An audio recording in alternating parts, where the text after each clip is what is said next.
அறிஞர் அண்ணா நாடகங்கள்.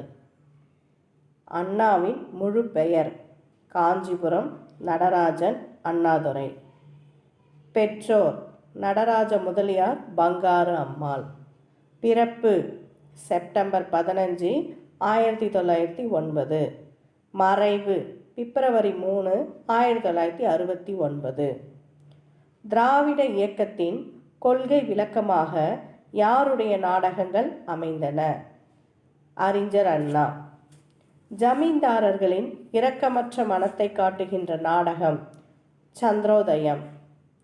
மடங்களில் நடக்கும் கைமைகளையும் பிறரை அண்டி பிழைக்கும் வஞ்சகங்களை காட்டும் நாடகம் சந்திரோதயம்.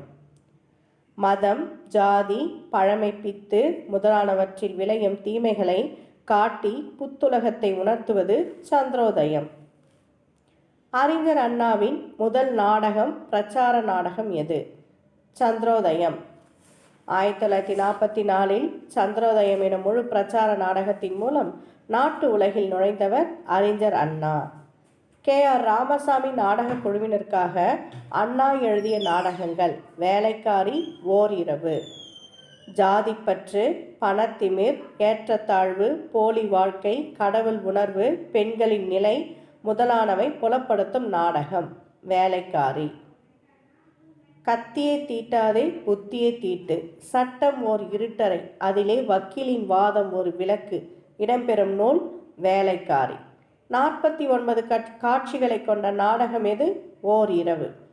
ஏற்றத்தாழ்வுகள், காதல் மோதல்கள், சேரி வாசம், மாளிகை வாசம் என பல வேறுபாடுகள் சித்தரிக்கப்பட்டுள்ள நாடகம் ஓர் இரவு. மாநாடுகளில் ஒரே நேரத்தில் எவ்வளவு பேர் அண்ணாவின் நாடகங்களை கண்டு ரசித்தனர்? 20,000. கல்கி அவர்களால் தென்னாட்டு பெர்னஷா, இப்சன், கால்ஸ்வொர்த்தி என்று பாராட்டப்பட்டவர் அறிஞர் அண்ணா. தங்கத்திலே அரிசி செய்து சமைத்து கோமேதகம் கூட்டும் வைர வறுவலும் முத்து பச்சினியும் மோர்குழம்பில் கெம்புமா கலந்து சாப்பிட்டு வந்தீர் என்ற வசனம் யாருடையது?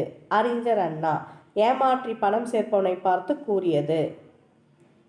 இரும்பு பெட்டிக்கும் இதயத்துக்கும் ஈஸ்வரன் சம்பந்தம் வைக்கிறது இல்லையா என்றவர் அண்ணா. குடி, காமம் போன்றவை கண்டிக்கப்படும் நாடகம் ஓர் இரவு. ராவணன் குற்றமற்றவன் என்று நிறுவியவர் நாடகம் எது? அண்ணா நீதிதேவன் மயக்கம். நகைச்சுவையோடு சமூக சிந்தனைகள் கூறும் நாடகம் நல்ல தம்பி. அண்ணாவின் முதல் திரைப்படம் நல்ல தம்பி. காகபட்டர் வேடம் தாங்கி அண்ணா நடித்த நாடகம் எது?